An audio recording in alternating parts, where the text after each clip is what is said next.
It is Market Monday. Each and every Monday, I go over the biggest risers and fallers in average draft position in the best ball markets. I'll discuss whether I'm buying or selling these players at their new prices and why. As for playing best ball, I play most of my action on DraftKings. I personally think the format is the best out there for people like us who are really deep in the NFL and best ball streets. DK has the $20 large field tournament with $2 million to first, as well as the smaller field $555 buy-in with $1 million to first for my high stakes friends. If you have not played best ball on DraftKings yet, you really should take advantage of their offer. Draft one, get one free ticket in the $20 buy-in best ball millionaire. Enter a lineup in the $15 million best ball contest for just $20, and you'll score another best ball ticket to play for free. Gambling problem, call 1-800-GAMBLER. In New York, call 877-8-HOPE-NY or text HOPE-NY at 467-369. In Connecticut, help is available for problem gambling. Call 888-789-7777 or visit ccpg.org. 18 plus in most eligible states, but age varies by jurisdiction. Eligibility restrictions apply. Void where prohibited. One per customer. Enter the best ball headliner contest by 9/4/25 to get one bonus entry. $20 entry fee required. Reward expires in 30 days. See terms at DraftKings.com/NFL-best-ball. Sponsored by DK. All right, going to start with the risers from the last 7 days. First one is Tank Bsby, up 16 spots to 143 overall on DraftKings. This Jaguars running back story just won't go away. Latest twist in the months-long saga is Tank Bsby operating as the clear starter in base throughout the first couple weeks of camp. And that's notable because it's a new regime. We know that the general manager likes Bsby. I'll get to him in a minute. We didn't know exactly what the new regime thought of Travis Etienne and Bsby. From all the reports out of Jags camp, it's been Bsby in the early down, base back, between the tackles role. Travis Etienne in the change of pace, outside running, pass down role. And Tootin competing with guys like LaKent Allen for snaps behind both Bsby and Etienne. And I think that makes sense. We've talked on here a ton about how Bsby is their best pure base runner. He showed that last season, and the new regime seems to agree. New regime doesn't love Etienne. We heard those rumors/reports around the draft. Makes sense to use him as a situation-based co-starter. And then there's Tootin. If you're trying to win week 1, Beshel Tootin is a bad pick. If you're trying to win week 4, he's probably a bad pick. And honestly, anytime we talk about day 3 rookies, the most likely outcome is they fail. The mean outcome on these guys, it's not great. But it's important to remember we're playing for first place. Some of these best ball tournaments are absolutely massive. All the money is up top. So the 90th percentile outcome for Tootin is still really strong, even if it doesn't hit very often. And when these guys hit, like a Bucky Irving or Kyron Williams or Chase Brown, that's how you get a super team and end up shipping one of these big best ball contests. So anyway, the problem with Bsby, of course, is the pass down stuff. He has just 8 catches on 16 targets in 33 career NFL games. That's wildly low. Now, Bsby did catch 62 balls in 35 college games, so perhaps there's a shred of hope there. But he's not going to play in 4-minute, 2-minute, third downs. He's going to lose some full series, I think, to Travis Etienne, even in base. And he has to hold off Beshel Tootin all year. Like, I think the Jaguars are serious about a full-blown committee. So I don't think Bsby is a great pick, but at 143 overall, I'm not going to fight it when I need a running back. I think anything around 135, 140 on DraftKings is fine on Bsby. Underdog, I'm a little bit more excited about him. The scoring system there is just so touchdown heavy. You can see how Bsby gets 8 rushing touchdowns. He's going to be the goal line back. You can see how he scores some rushing touchdowns, a bunch of them, if this offense is good, and smashes this 147 ADP he has on Underdog right now. So, yeah, I do think he's a better target there. Second riser is Lambert Smith, up 5.4 spots to 202 overall. I know Lambert Smith, Chiefs rookie, I know he has a big fan club, a big hive out there. A lot of prospect bros, etc., liked Lambert Smith coming in to the draft. He gets picked by the Chiefs, albeit in round 7. But That made everybody get super excited, get to the full 3.9 on Brashard Smith. And I get it. I also get that at 202 overall, there's not much opportunity cost. If we run hot, our round 19 and 20 picks will count for our score maybe a few times all season. So I'm not going to kill anyone for taking swings on guys at 202 overall. But Brashard Smith is not a swing that I've been making. Think Pacheco is locked in as the starter. Kareem Hunt is going to handle a decent amount of short yardage, goal line, some clock killing stuff. Elijah Mitchell, when healthy, has been a very good NFL player. It's early. I have not seen any signs yet that Smith is gaining on these guys. And there's plenty of running backs who go late with a cleaner path and better draft capital. I'm talking Woody Marks, who I talked about last week, Will Shipley, DJ Giddens. Marshawn Lloyd's latest injury doesn't sound too bad. Taj Brooks, maybe even Ja'Cory Krosky-Merritt, who Renner really liked, for those guys who listen to the running back prospect pod. So Brashard Smith is behind those guys for me, and therefore I do not end up with much of him. Third riser comes out of the Chargers wide receiver core. That is Keandre Lambert Smith, another rookie, up 7 spots to 220 overall. There's been one preseason game in the NFL so far. We didn't get to see any starters. We did get to see Keandre Lambert Smith with Trey Lance, and he turned 2 targets into 2 catches, 43 yards, and a touchdown. Looked really good. So his ADP is rising.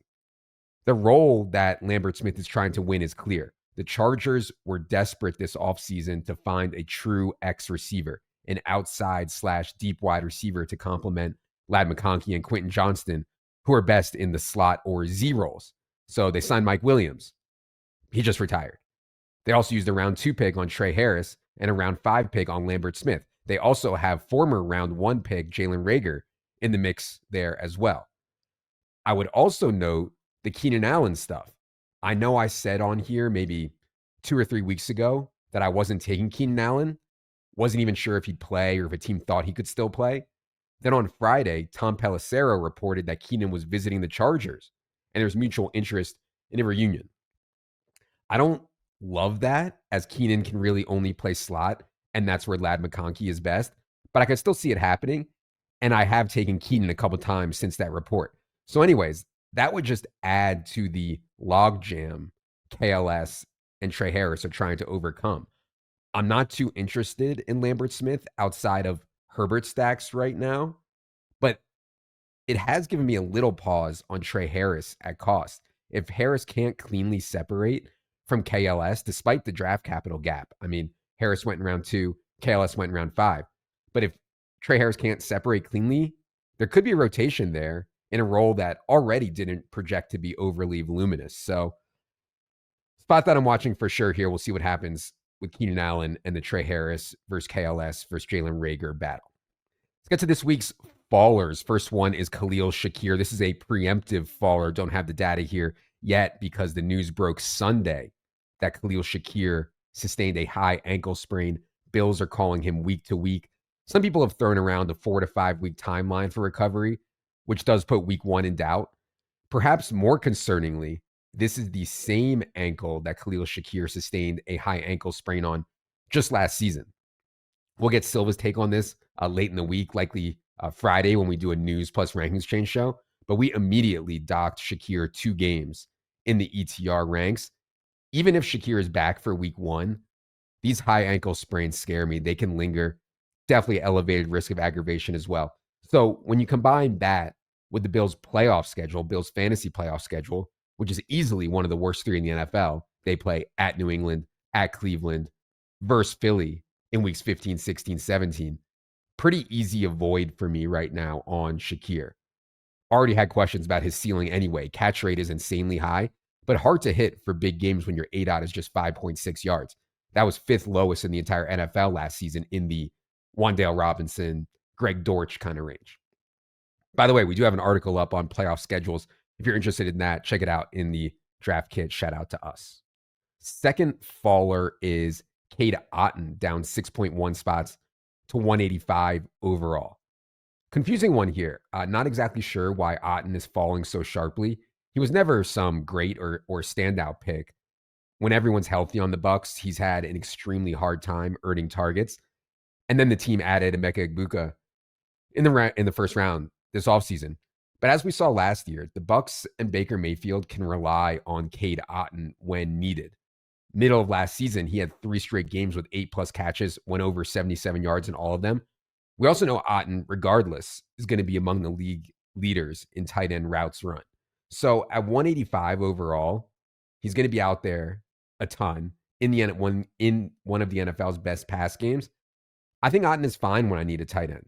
He's at least capable. And as I often do need a tight end in this range, there's so many late ones that I like. And so I often save this spot, this tight end 2, tight end 3 spot for later. Whereas quarterback and wide receiver dry up very fast in these best ball drafts. There are tons of running back and tight end shots to take late. Brenton Strange, Hunter Henry, Mike Gesicki falling a bit due to the Noah Fant. Still think Gesicki's fine, by the way. Chig Okonkwo, Mason Taylor, Elijah Arroyo, even Freiermuth, Jatavian Sanders. On DraftKings, if I don't have Bowers, McBride, Kittle, I'm just trying to back into a 3 tight end room that can get me 10 points a week. Often that includes one of the tight ends that goes around pick 100 to 130, and then 2 later round ones. On Underdog, I'm more often skipping elite tight end and going touchdown hunting late. And I think Otton can be part of that too. Third and final faller to discuss is Brandon Aayuk, down 7.2 spots to 128 overall. The absolute free fall for Brandon Aayuk continues. 4 weeks ago, he was going 101st, now 128. At one point this offseason, actually not that long ago in June, Aayuk was going in the early 90s. And I think this is a reason, if you're drafting early June, July, it's easy to wait on injured players like this if you suspect there won't be any good news anytime soon. The more casual fantasy football players, they do not want to take hurt guys. They are more focused on winning week 1 than the true virgins like us, who hopefully are trying to win week 17. And so Brandon Aayuk is for sure a risky pick. He's going to miss at least the first month, maybe more. He'll likely be eased in after that really bad knee injury. But at 128 overall, I mean, Aayuk is now going off the board as the 57th wide receiver taken after dudes like Marvin Mims, who I expect to be in a heavy rotation. I mean, Aayuk is going after Quinshon Judkins, who, my God, is he even going to be on a team this year? He's going after Fat Mondre, the fumbler Stevenson. So we're getting close to the point on Aayuk where I'd say it's worth it. The range of outcomes for Aayuk includes, without Debo in the mix, includes him coming back midseason, smashing down the stretch. I mean, Niners gave Brandon Aayuk 4 years, $120 million extension that included $76 million in guarantees. That was before he tore his ACL and MCL, of course. But still. And by the way, the reports on Aayuk out of camp have been at least positive. He's engaged in the playbook. He's leading the meetings in wide receiver room, leading meetings in the wide receiver room. So the only thing about this price on Aayuk right now is I'm usually taking quarterback and tight end here. And I also already typically have at least 5 and usually 6 wide receivers on DraftKings. So he may not be a good fit or a great fit for my structures. But again, I do want to mix in Brandon Aayuk here a little bit. All right. Thanks to everyone for listening. Would really appreciate if you hit the subscribe button on YouTube. It's totally free and is the best way for us to stay in touch with you, along with our email newsletter and Twitter. Put up 4 new shows last week. We'll have 3 more this week, including our annual wide receiver breakdown with Matt Harmon. For producer Ryan, for the data side team helping me to track these ADP moves, I am Adam. Good luck, everybody.